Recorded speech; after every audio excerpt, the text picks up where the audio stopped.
Welcome, everyone, to the Captive Audience. It is the 16th of September. And sorry we missed you guys last night. I actually went and attended a vigil for Charlie Kirk in Roseburg. And guess who I ran into at the vigil? Tonight's guest, State Representative Court Boice, was there. His district and his reach is vast. And he was there. Speaking to the crowd and remembering Charlie Kirk, and it was quite an occasion. Welcome to the show, Representative Boice. Thank you for joining us. There's a lot to cover, but why don't we start with the vigil, because that's been very top of mind for folks for the past week, and it hasn't even been a week. Well, you sent me a text yesterday about 5 o'clock that I was really happy to get that you were on your way, and I was just really glad to see you there. Kevin, is it a vigil? Is it a tribute? Is it a ceremony? What's the right term there? It just, that probably doesn't matter, but there was just so many patriotic, loving, peaceful, caring people there. It's one of the best memories I've ever had. I was on Roseburg radio this morning, and I said, in 2024, I got to go to the Republican National Convention in Milwaukee. And one of the brightest spots I ever had was being able to see the president speak.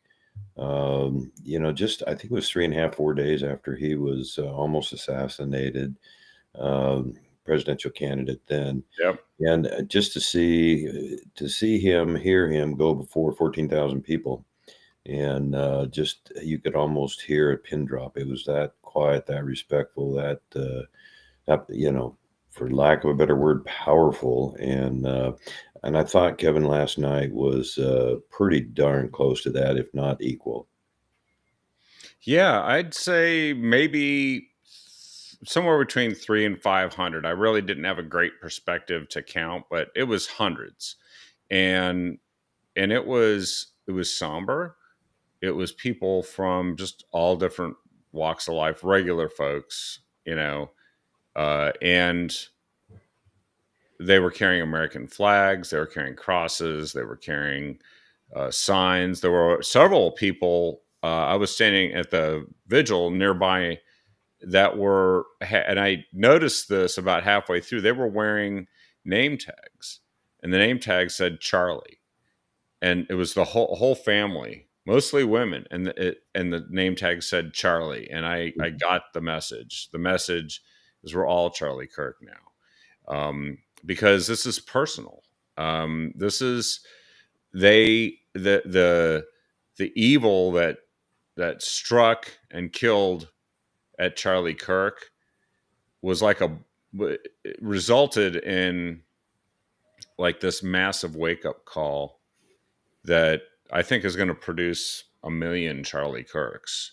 And though it's deeply saddening to lose somebody that, frankly, when you reflect back on the things he said and the things he did, were extraordinary.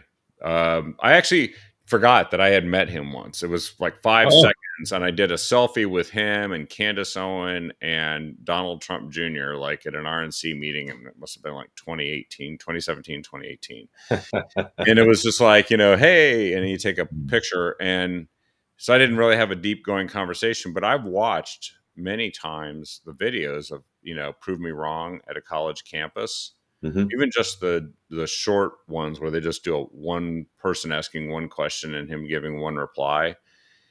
And it's extraordinary. And yet what really got people was the fact that he was unapologetic. He was who he was, but he also didn't hate people. He loved them. He loved him so much that he'd go and seek out people that he knew there would be a disagreement with. And at a minimum, he got them to think. And in some cases, people were truly like, wow, persuaded by the things he was saying. And that was the finest of American free speech in the way it's conceived of. Because there's other countries in the world who have various forms of what they call free speech, but the American variety is identical to what Charlie Kirk was doing. And he was doing it in the toughest, and I got to say, probably the most hostile environments that exist in the country, which sadly are college campuses. And he did it with sort of a loving embrace. And so when they call him a hater, it's just, that's the irony of this, is that people are saying, actually, no, he wasn't a hater. You can say you didn't like what he said, but you can't call him a hater, because he didn't hate. And he took the time to explain things to people.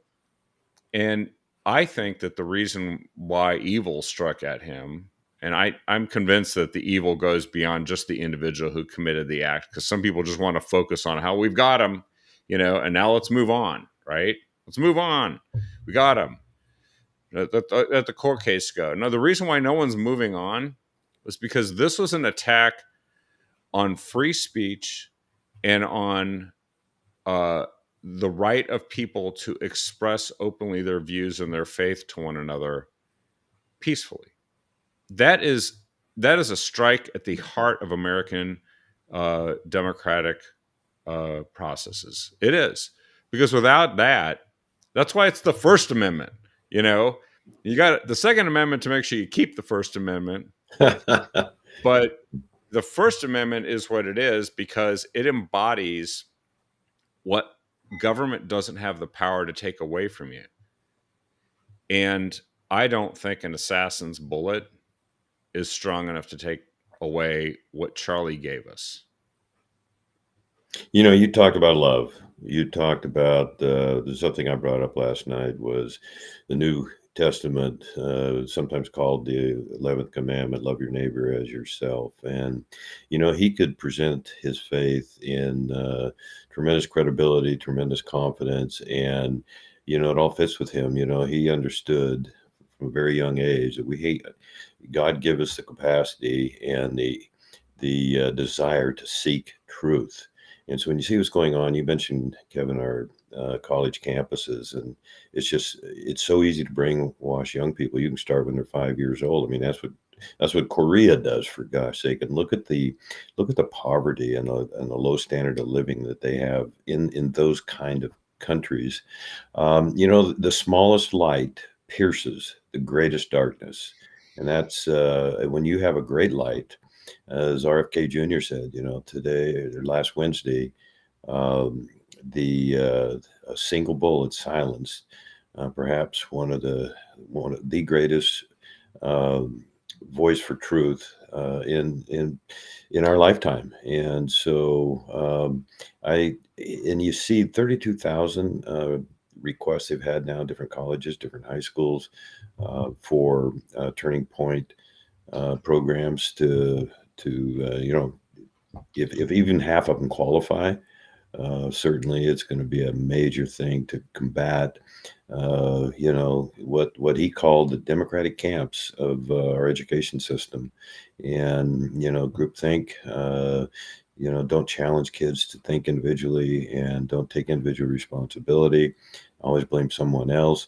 That's why this Antifa movement, anti-fascist movement, is such I sometimes say it either way, but that is a group that is so fascist that they're behind, not probably directly. I think this kid acted on his own, although I certainly trust the FBI more than I have in the last 6 years. Yeah.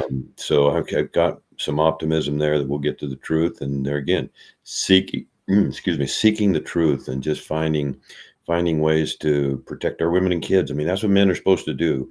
And, that's the way God designed it. And that is a powerful responsibility. And it's also an opportunity, and it's by God's design. And so as we move forward, it's just going to be fascinating, Kevin, to watch this develop, the impact of the light that he shined. And the influence, his legacy is just going to be, I expect to hope be around another 20 years. And so I'm just going to really enjoy watching this. I've got 9 grandkids, and and they're coming on board. And I know a lot of other people are saying, yeah, this is what we got to do, and this is how we lead, and this is how we protect, and this is how we develop, all the way to the good government level, city, county, state, and federal. So one very important result of what happened is it's always bothered me after Republicans produce a big victory. Um, like President Trump getting elected was a huge victory, and of course, winning uh, the House of Representatives, holding the House of Representatives, winning the Senate, big victory. Well, we like to declare victory and then just go home. I'm like, I'm going to go back to my private life. We just won the battle. The war is over. It's time for the post-war peace. Well, what we saw last Wednesday was not a sign that there's some post-war peace period where we can just harvest a dividend and sit back and grow complacent again. This is what has changed. What has changed is that I believe a bunch of people woke up and a bright light was snuffed out, but it was an attack on everybody. It was an attack on everybody. And how we respond to this will determine whether we deserve the success that's happened so far. Next year, I've been talking to a lot of people about next year, and it's like, do you want a 2-year Trump presidency or a 4-year? What do you want? If you like what he's doing, which one is it? You can't vote for him again. So you got to figure out what you can do. And I think one of the folks that I was there with last night, she said that she was just posting her reaction to what happened last Wednesday. And all of a sudden, after years of having not a lot of change in the number of followers she has on Facebook, suddenly there was like this huge spike and all these views. And somehow people were seeing this. And she's like, something's happened. Something's happened. It's almost like, for want of a better term here, the devil struck at Charlie Kirk, and the angel of God is working the other angle now. And the number of times that people found themselves referring to Charlie's faith, it just, everybody likes to think it's all just a private matter. If it's a private matter, then how does everyone else come to the realization that we're all in this together?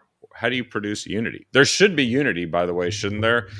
And that something's got to be done about and it's not even close. The violent left, progressive violent left, is massive. It's organized. It's bold. And we see it in Portland every day. They've been doing what they've been doing with ICE at the ICE building. It's terrorism.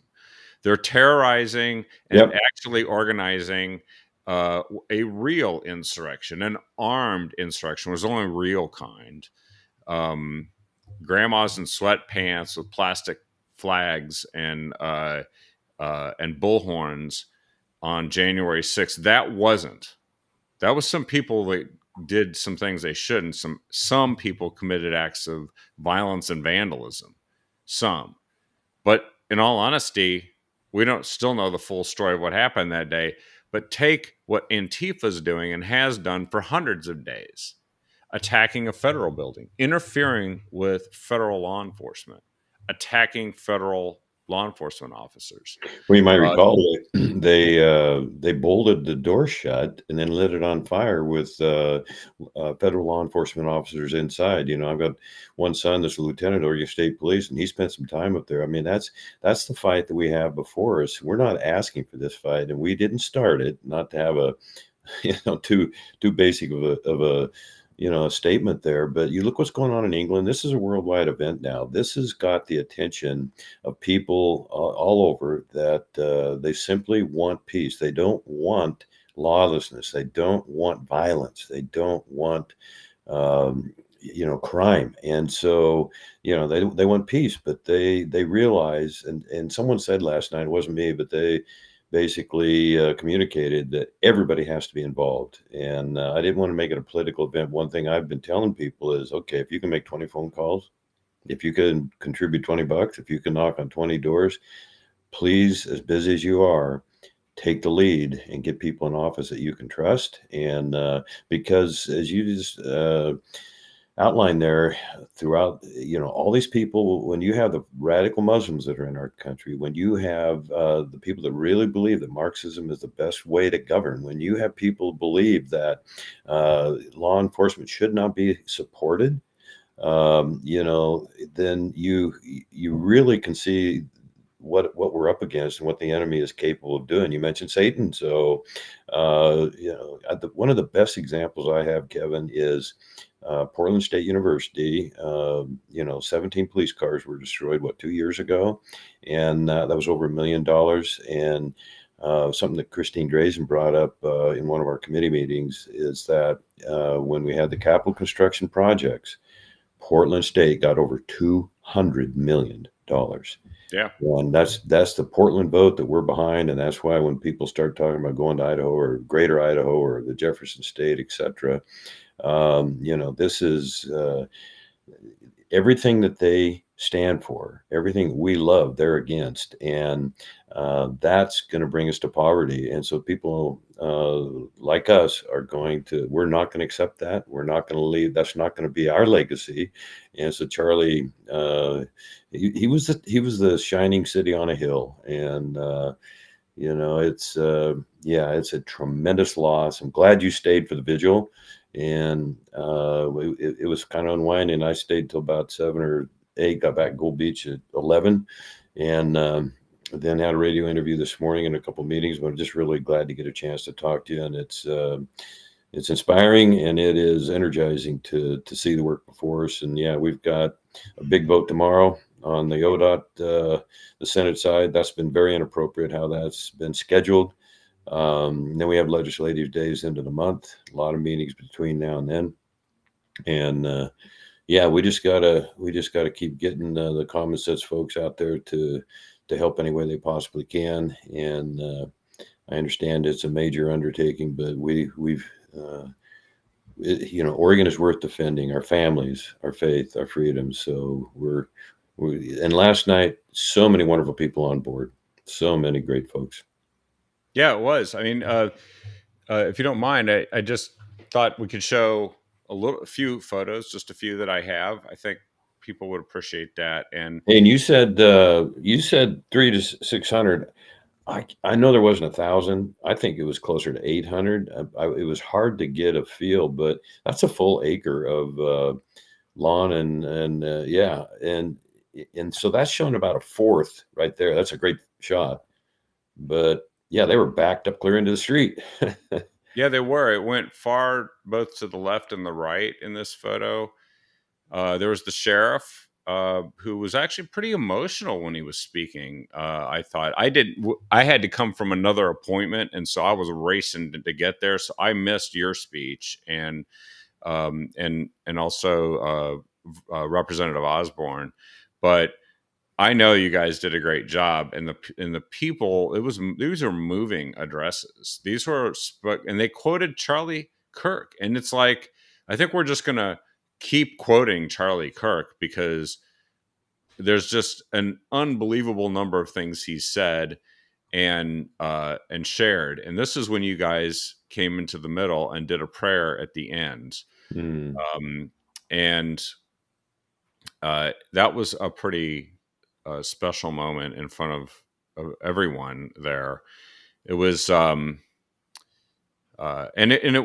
this is the vigil. Oh, wow. Yeah, it was quite something. And then, I tried to get a number of different shots just looking, and it wasn't as big a crowd, but it was a pretty, uh, uh, focused and somber crowd and, it was, we had the Great candles. photos. Well, on this one, this is what struck me is like this little boy here, I just looked at him and I'm like, this is what has just started. That little boy is going to hear about this. You were there. They're going to tell him years from now. And maybe he's the next Charlie Kirk. I don't know. But I know it always starts someplace. You don't realize how much of an impact the things you do can have. And I got a few more, and this is just what it looked like, kind of the larger Wow. picture, um, and Oh, from wow, that's a different great shot. angles. Yeah, I didn't have time to filter out the blurry shots, but that was they were singing the bagpipes. I don't know. I at the end when they do the bagpipes, I just think it's very hard to keep from tearing up because bagpipes they're so intense. Oh, yeah. I Yeah. videoed that. I videoed that. That was just wonderfully special.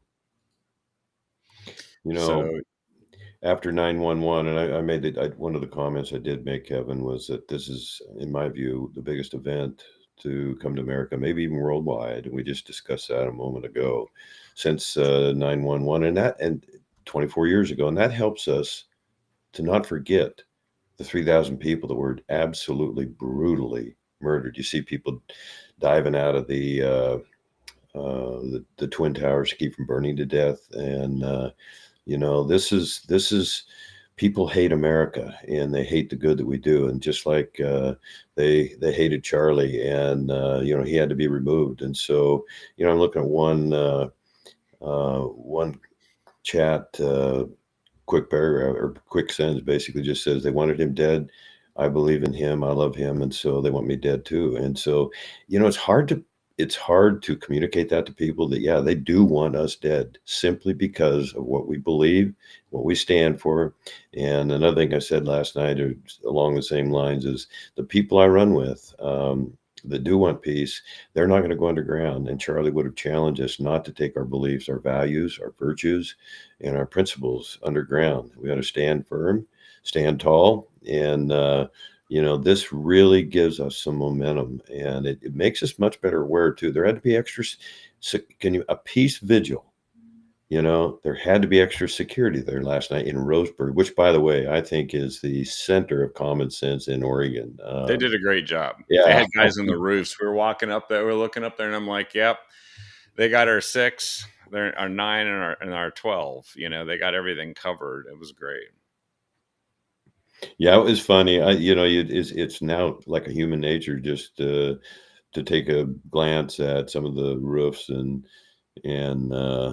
just smile, because we were protected, and we were unintimidated by anything that might come against. Again, everything that we love, everything we believe, and we're going to keep promoting that. And it gets back to protecting our kids, and take care of the next generations, to do the best we can. My parents and grandparents left me a great country, and so I'm going to do the same.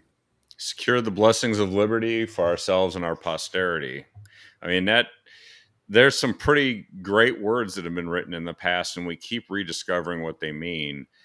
Um, and yet, I think that this is also we've kind of put up with Antifa and some of these movements for a little too long. Like, we stood by and kind of pointed out the absurdity of them calling some of these violent riots Peaceful. mostly peaceful protests. I know, and I think that's over, because what we're People are finding, seeing through the lies. they're seeing through the lies, and they're also starting to connect the dots, because the Mhm. people that were they're starting to look into this Discord gaming channel where they were discussing. This is from today, fresh from today, where the killer was talking to this audience of people. He said something to the effect, I guess, to his transgender partner, that he said, some hate it, you can't negotiate it out, so I'm going to take them out. And now I think it's going to backfire politically for the Democrats. In fact, the greatest charge that this guy might be convicted with, that will have will be, the Democrats will be able to charge him with helping them lose the 26th election. Because I think it was that big an inflection point. We'll see what happens, but But I also think this could be the beginning of the end for the vast, as President Trump referred to it, the vast domestic terror movement on the left. And Stephen Miller, the president's advisor, who I think really does actually express a lot of the strong policies that are I coming just love out. listening to that guy. He is Yeah, amazing. it's very articulate, and he said Tough. very tough and very direct. You're not unclear about it. And I said for a long time that they should go after Antifa with RICO cases, because RICO cases, RICO laws, racketeering and corrupt practices were designed to go after the kingpins of the mafia, who had all of the underlings committing all these crimes, but they could never catch the kingpins because they've always had all these separations and layers and Well, they don't denied. want to catch him. They will. Well, so what they did with RICO statutes is they put in laws that made it so that if they were conspiring or planning or arranging funding of any kind to furtherance of a mass number of crimes, you could get them convicted on those laws. That's exactly what the people who are coordinating and supporting and supplying Antifa and all these other violent groups, the ones down in LA that showed up with a bunch of body armor in a truck and started handing it out to the people who were committing violence down there a few months ago. And like we mentioned, the people that are doing the things to the ICE facility, they have resources, they have supplies, they have training. Just yesterday, I read that there's actually a group that refers to themselves. Let me see. It was it's a leftist group that armed queers, as they call them, Armed armed what? queers group trains radical market Marxists to shoot just miles from where Charlie Kirk was murdered in Utah.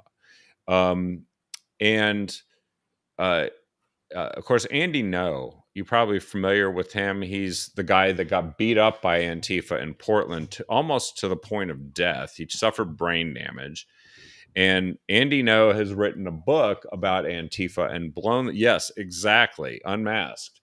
And what he did is he was actually all along saying, look out.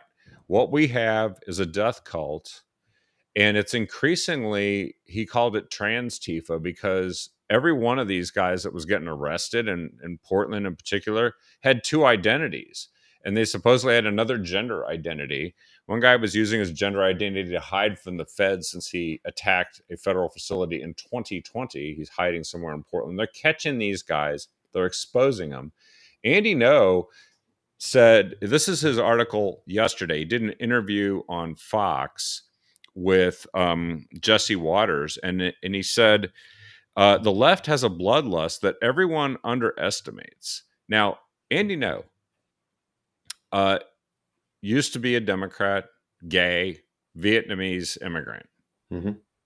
Mm-hmm. Supposedly he should just agree with Antifa, and he was peacefully uh, reporting what they're doing when they beat the crap out of him. He had to leave the country in order to continue doing what he does, but he's not pulling any punches. He is actually spelling it out like it is. And if you call people Nazis all day long, and I'm sure someone's at some point called you a Nazi, um, what do you do to Nazis if you're a flaky leftist who thinks that you just have to do something about Nazis? Well, you kill them. So this rhetoric is a problem.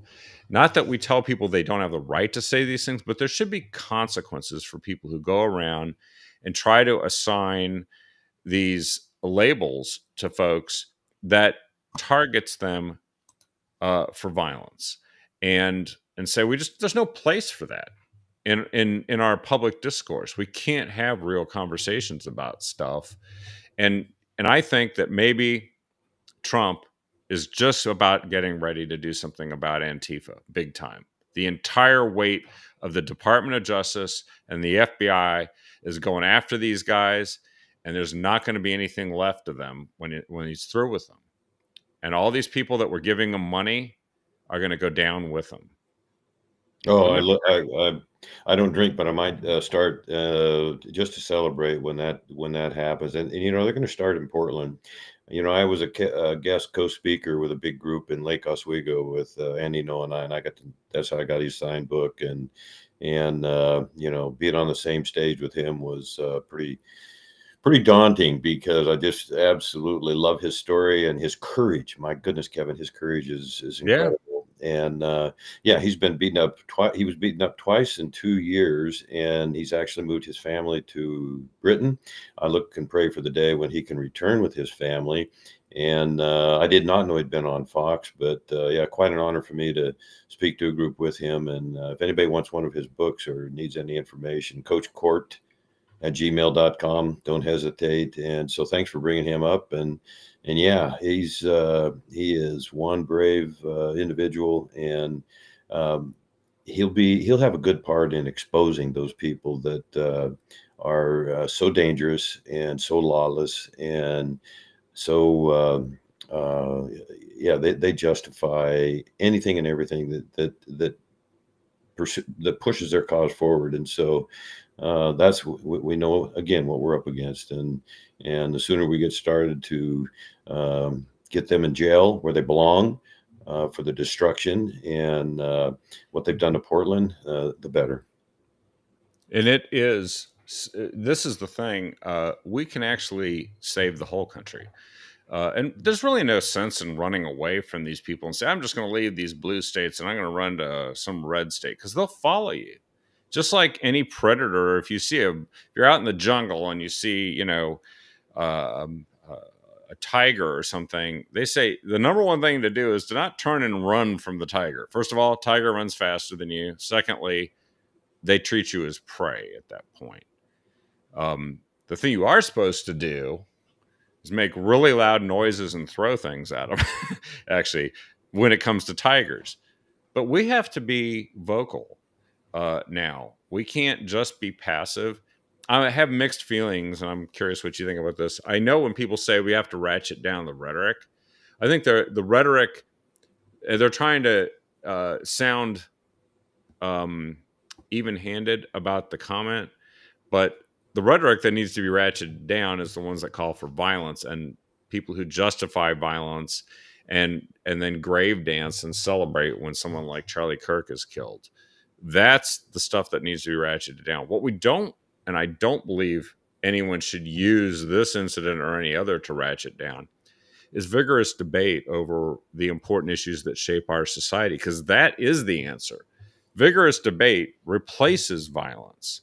It makes it possible for people to actually come to a consensus and solve problems by listening to each other. And Charlie Kirk spent a lot of time listening to a lot of crazy college students. And most of the time he did something, which is something I like to do too. It's the Socratic method. You ask questions. In fact, the last thing he said is he asked a question of the kid that was in front of him, who was trying to corner Charlie about the mass shootings, right? And they quoted some statistic that they had, which is one of these statistics that is designed to distort the debate about having guns and gun violence in the country. And he replied to this kid. He said, does that include gang shootings? Because any time more than 3 people are shot, they call it a mass shooting. But the overwhelming percentage of the mass shootings that they like to quote are gang violence, and it's gangs shooting other gangs. Well, that's when we, as a culture, we have taken the side of the criminals instead of the victims, and we have that in spending in Oregon right now. In a terrible series of priorities in funding our victims' assistances, and they're blaming it on the federal government, of course, because Trump pulled out $880 million. Well, if you poke his people in the eye often enough, we have that issue. We have a slowing economy. We have all the COVID money is gone. and we didn't spend that properly. And we spent 700 million just in Portland alone. Another great example, Kevin, just on homeless, and the homeless numbers are increasing. Yeah. And people are starting to recognize that this cannot be sustained. And the worst schools in the country, isn't that Yep. something to be proud of? Some of the poorest states are leap years ahead of us now. And we keep spending more and getting poorer results. People are taking their kids out of school. I'm saying, hey, okay, vote conservative. I'll even add vote Republican, because that's a lot cheaper than moving to Idaho. Okay, and some people can't afford to leave. Well, So we've got and some major challenges, but our country is in peril, and it's on the decline. That's not an overstatement. And yet we have leaders that are starting to take charge. And I was on Lars the other day, and I said, "Hey, Lars, I'm as optimistic as I have been in years for the future of Oregon." He says, "Well, explain." I said, "Well, uh, Dennis Richardson was elected in 2014, a Vietnam War hero, a family man, great attorney, statesman, and loved his country, loved Oregon, and we lost him. And I think we got a chance now to elect a Republican governor. And with that, you have veto power. With that, you have a much better way to get our message out, and what we think is the answers and the political and philosophical views, the policies that we need to set.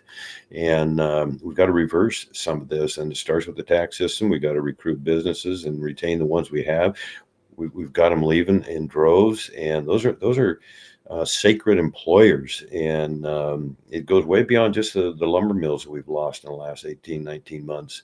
And Intel, and I mean, there's just a tremendous list. And when you look at the list collectively, it really opens your eyes what's going on in Oregon. And so you talk about poor revenue forecasts. We better tighten our belt now. The Republicans have not been in control for 40 years, and all we're asking, give us 2 years. You don't have to hold us accountable. We will hold ourselves accountable, but look at what we can do to bring our state back to common sense, make common sense legal again. So we're on the right path, and I'm optimistic. And that wasn't I gave Lars a real abbreviated portion of that, but I want people to know that Oregon has a future. And if everybody circles the wagons, we got a chance to really do something special here. And we want to go ahead of Washington, California. We don't want to be in that category of dysfunction anymore. no, we can be successful, and we can actually win. And you know, I was talking to somebody about Margaret Thatcher, who had pretty long odds for being able to pull off what she did in 1978. Thank goodness that she did. She not only saved Great Britain from itself, but she actually gave the impetus for our response, which then was eventually led by Ronald Reagan in the Cold War, and stood up to tyrants. And just think what a difference it made winning the Cold War for world history. I mean, it's possible to win battles that seem impossible. Uh, Having the Lord on your, as your guide actually really does make a big difference too.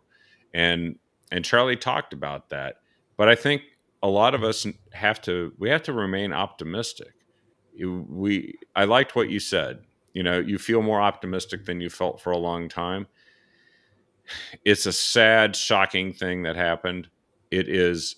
It can be an amazing story that would make the legacy of Charlie Kirk seem even bigger um, than what he was able to do while he was with us. And I wonder if we could switch gears because you kind of opened the door there to what's happening It's in the your show. legislature. Yeah, no, well, yeah, no, but I appreciate you kind of starting to touch upon Oregon. And so tomorrow, Well, that's where I think we can make a difference, yes. And you are making a difference, Kevin, believe me. And that's why I like going on your show, because it gives me more optimism. And naturally, you want to be around like-minded folks. You build that trust, and you learn, and you grow. And yeah, I'm still processing what happened last night, and just yeah, the sheer numbers and the safety.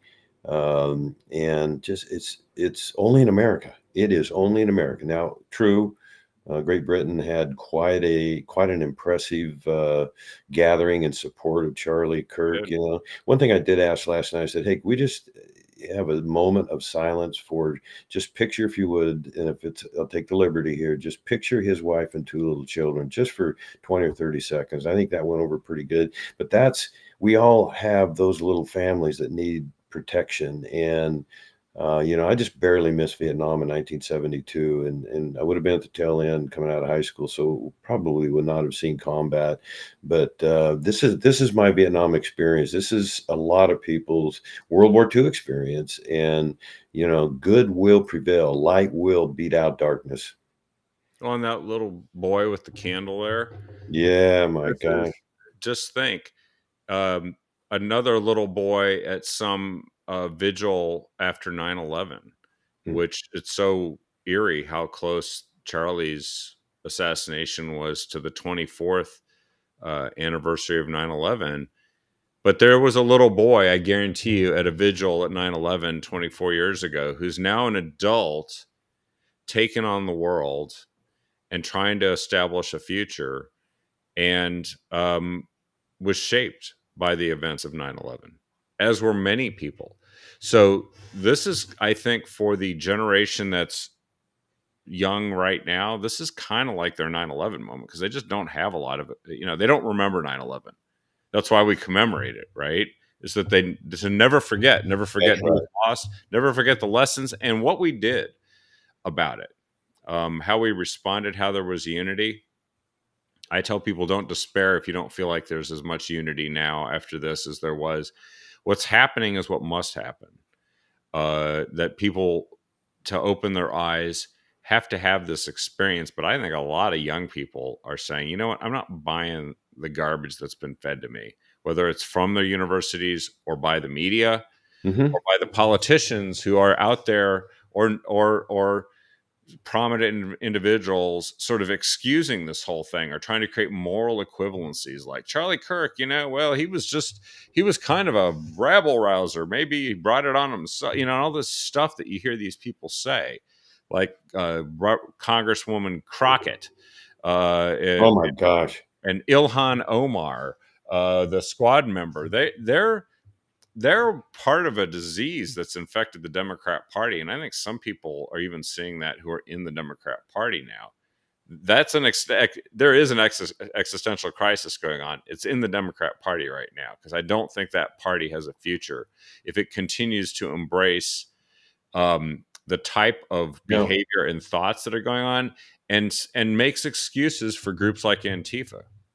Well, I'm a little bit pessimistic on that. I think they do have a future because we have to understand mankind, humankind, and that's that's a great a great challenge in psychology. In that, there's always been evil since time began. Man has tried to dominate man, and that's why America was so special. I brought up yesterday too in my speech that growing up as a kid, who were the American Revolutionary War heroes that we learned about? Two in particular that I remembered when I was probably, what, 10 years old? Nathan Hale, I regret that I have only one life to give my country.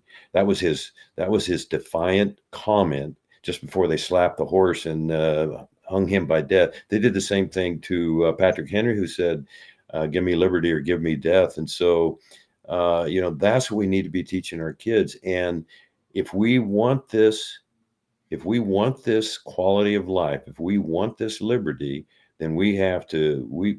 This is our wartime. Doesn't mean we're the enemy is coming over the shores of the country, but the enemy is within, and we've allowed that because of complacency. That's why the churches are filling up now when they don't know what else to do. Thank God they go to the churches, and they open the doors of their heart, and they look for common sense. They look for hope.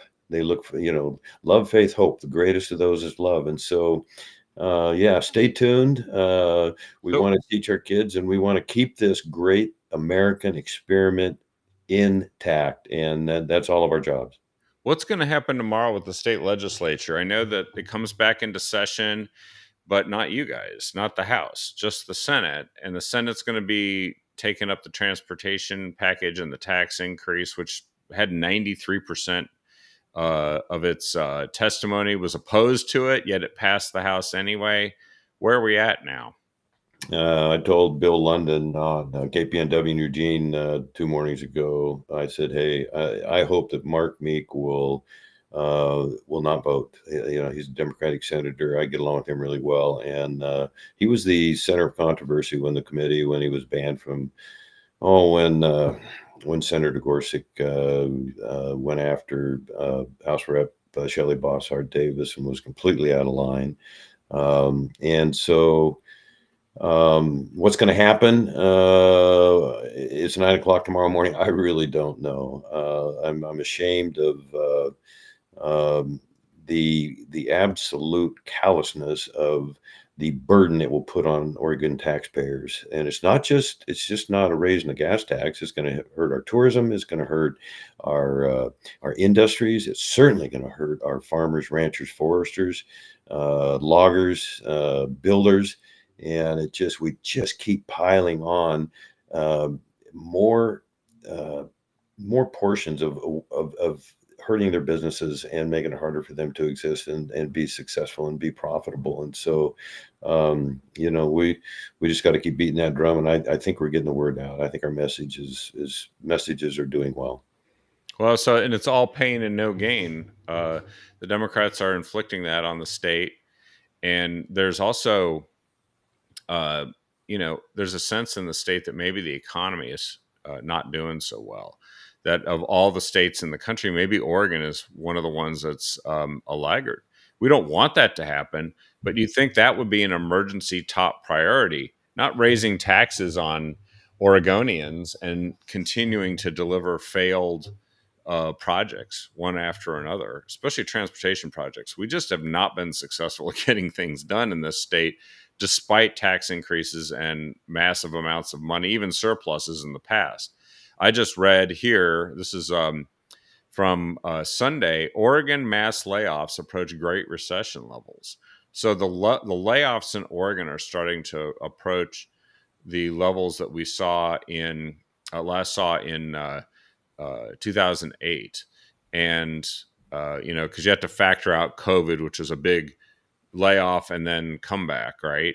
And so that's pretty serious.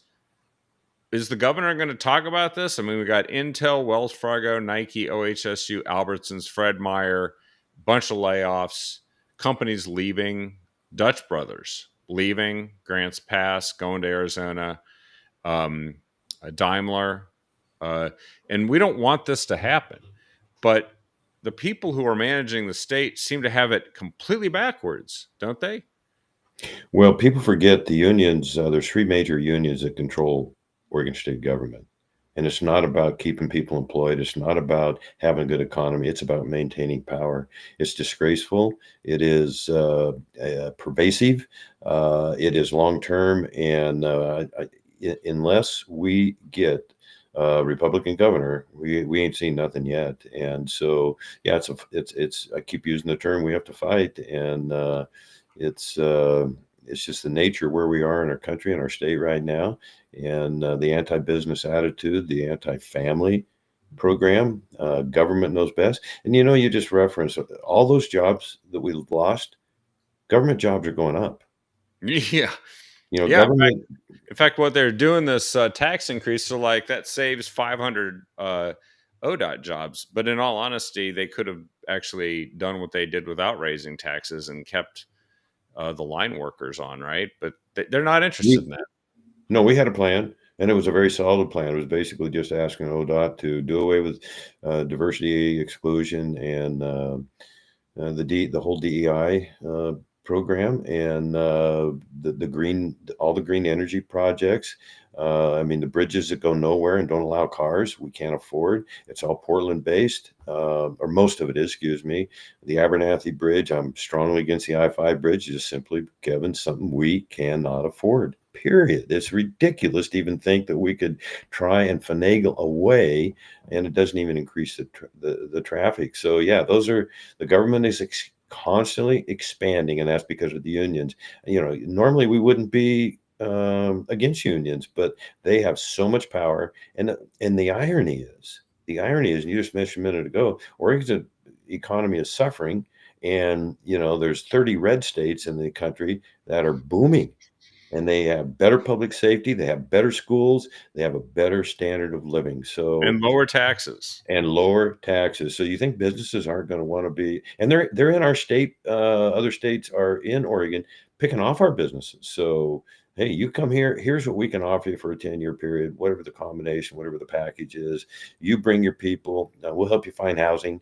Oregon is not solving those problems. And now we're at a 37 to 23 split on the House. And so next election is going to be really critical. And then you mentioned the midterms for the U.S. Congress. I think with you mentioned Crockett and some of those other reps. Those are anti-American congressional representatives. Yeah. It's just brutal, and they shouldn't even be in our country. They hate America, and that's quite a statement, I realize. But again, it's all about power, and they've got to go. And that's why Trump's singing about, he's willing to go into Chicago, he's willing to go into other cities that really are desperate, and just this indifference to their own people being hurt and exposed to constant crime and shooting. That's not America, and that's why people are really looking at what happened to Charlie Kirk, and how his legacy can be really accelerated into good and removing evil. Yeah, and I, Oregon, the Democrats want to make it a sanctuary for everything but law-abiding citizens who pay their taxes and want to raise their families and just have successful businesses. And it seems like, we the days of uh,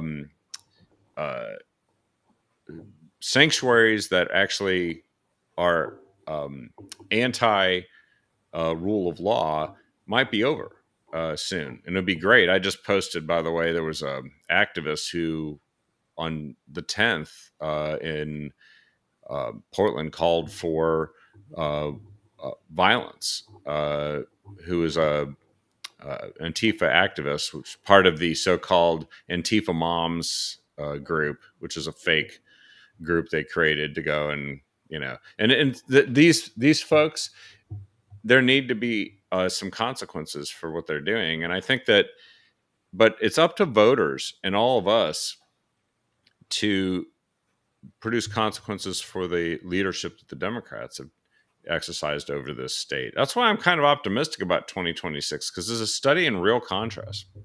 You're right. Kevin, do you 30 think other states doing better than us, at do you least. think that people, and this is a real honest question, that people are, and I've got my own personal opinion on this, but they're starting to turn the ship a little bit and say, wait a minute, somebody's been lying to me a long time, and I've been believing it. And this is the consequences for my family. This is the consequences for my business, my church. Maybe I've been wrong. Do you think that they will turn? Do you think they will go, maybe I better change my philosophy, attitude, position? Yeah. Yeah. And I mean, there's all kinds of things that they should be fixing. I just saw apparently there was a um, refinery gas refinery line that something happened to here. What did it? And major pipeline outage. So gas prices in Oregon are soaring now because of that. We live one pipeline failure away from having something be almost unaffordable for regular folks. And where's the governor declaring an emergency and fixing it? I mean, they don't even want us to have cars, which I'll start believing that they're sincere about that when they stop driving them. But there are many issues that we could be solving. They aren't solving them, and they're spending money sometimes making it worse. Now, what do you think? Now that we know that it's probably likely the transportation package will pass, but we'll see. We Hmm. don't know. Anything could happen. What's the next step? Are they going to disconnect from the federal tax code and try to take away some of the tax breaks that are for no taxes on tips and no taxes on overtime and Social Security. What's your prediction? Well, I heard that There's they a might way. try to call a special session and claim that, Donald Trump stole all this money from the state of Oregon, but really they want to take it from people who make overtime, tips, and rely on Social If there Security. is a way, Kevin, in Oregon for the 18 senators on the majority side in the Senate, and now 27, excuse me, 37 on the House side, to get more money out of the people. Do you have any apprehension or doubt that they will do that? I think they will. They will not face the music. They will not say, "My gosh, our anti-business policies have got us." Uh, we're watching the exodus of businesses leaving, as you mentioned a minute ago. And there. By the way, give me that inventory. I'm always adding to. I've got a long one too, and I'll share my list with you because the people need to know what the results have been from this. And so I just, to answer your question, no, they're not going to. They're not going to change. If they were, they would have done it 10 years ago, 20 years ago. They've been in power a long time, and they're going to do. And I'm going to just beat this drum as often as I can. They're going to do whatever the unions tell them to do. That's the way it is in Oregon. It's how they roll. Yeah, no, Mhm. that's right. It's And they, it's it's being run by a group that only represents the people working for the government. yep, that's right. One in six employees in Oregon right now are unionized, and the national average is 1 in 10. Yeah, which is just like the the meme that I've seen where you have a power strip plugged into itself as if it's gonna, prosperity can happen if we just keep expanding the government and paying people more money in the government and enhancing their PERS benefits. And it's like, no, actually, you better generate enough wealth in this state to pay for all of this because you can't tax your way to prosperity. It's impossible. Certainly, you could deregulate and lower taxes and start to see some prosperity. So there's been a few changes in leadership in the Senate. I know you know all these folks. Any thoughts that you can share? I mean, I guess it's all new for you too. Senator Daniel Bonham is the minority leader in the Senate. He is stepping down in a couple of weeks. Senator Bruce Starr has just been chosen to replace him as Senate minority leader, and we both know both of them pretty well. But now Representative Drazen is going to seek Senator Bonham's seat uh, now that he's going to step down from that seat. So she's leading the House Republicans. Any idea what's in store here, or will we know more anytime in the near future about who's leading things on our end? I've watched the two of them over the last 2 or 3 years, and they're just remarkable leaders. They are great negotiators. They are true patriots. They are protective of this state, and both being in the super minorities, because thanks to them, got so much accomplished. We defeated 12 out of 15 tax proposals this last full session, 2025. Mm-hmm. And so I hate to see Christine go. I'm afraid she may not run for governor. She's being very quiet. But That was my other question, yeah, actually.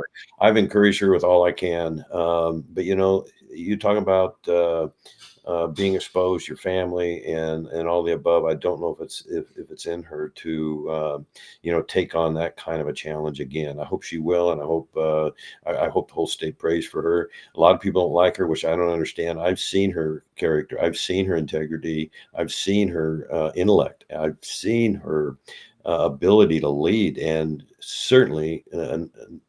Not last and least, but just what she believes. And so anybody that's got reluctance out there about her being straight as an arrow, they need to call me, because I just we would be so well served if she would run. If she stays on the Senate, we're lucky to have her there. We're certainly going to miss her in the House. We've got a couple people stepping up that will be good leaders. It's just hard to imagine anybody being as sharp as she is, and so that's one big issue. Bonham, I have a feeling he'll probably go somewhere at the national level because he is that good. He Yeah, is that. that's the report here. In the Oregon Capitol Chronicle, it says rumors swirl about a federal job, so there might be something materializing there with the Trump administration, and of course we've seen some folks from Oregon go, like Lori Chavez Dreamer, Vance Day, have roles in the Trump administration. So it's a Vance multi-front fight. Day. Yeah, I love that guy. yeah. Yeah. He's I think chief counsel of the assistant attorney general, which is a major role in DC. So, and of course, Lori is the Secretary of Labor. So, yeah, I'm still optimistic. I really am. Despite all these things that are happening, I just know that we also need to be bold and speak out like Charlie did, and never surrender, and fight, fight, fight. Right? We do all those things, and actually, the future can be pretty good if we want it to be. Now, folks should try to follow you. I know but we didn't really talk tonight, and we can save this for another night. But the wildfire season hasn't been as intense as some recent years, and my understanding. And so we should do a post game on wildfire season here. But I'm just thinking that people want to follow you and hear what you have to say about that, especially as policy develops. Well, I'm right in the middle of that, and yeah, we've lost about maybe a third, maybe even a fourth of what we lost in 2024. I'd like to come back on and talk about that and just forest management in general. And Oregon's a special place, and the natural resources. It's all renewable. The fish, the Yep. forestry. So we just yeah. If you need me back on, I'd really appreciate it, Kevin. And so. Yeah, hey, Coach Court, COACHCOURT at gmail.com. I'd like anybody on my newsletter, fire questions at me. And Kevin, you just keep doing this work. This is really important. I appreciate that. And I'm also at courtboicefororegon.com is another place they can look and get information about what's going on there. Oops. I accidentally, let me see. I just pasted the whole darn thing. Sorry about that. It was just the instructions on how to log into a captive audience. So all of you now know how to do it. Anyway, and then You're you can forgiven. well, you can go to the legislative site, which is oregonlegislature.gov/Boice, and listen to the voice of reason as you hold court. And thank you for what you do, not only at getting out there and talking to folks in the community, but what you do in Salem and standing up for these important causes and coming on the show tonight. I really appreciate it, Representative Boice. Thank you. It was so good to see you last night. Thanks for making the trip down to Roseburg, Kevin. Just awesome. Oh, we'll do it again. Hopefully not for the same reason. Hopefully we'll be just celebrating some victory someplace. That'd be great too, or a rally that gets people's attention what they need to do next year. Let's keep our calendars ready for that. You call anytime, my friend. All right. Good night, everyone. Good night. And do I saw there was Pat Finley is ill. She's one of our super fans. Let's pray for her and make sure that we send good thoughts and prayers her way as she recovers. And to all of you, please share the show with everyone you can so that we can get the word out to as many people as possible. And we'll see you tomorrow night on the next episode of The Captive Audience with Don and Leslie. Have a good night, all.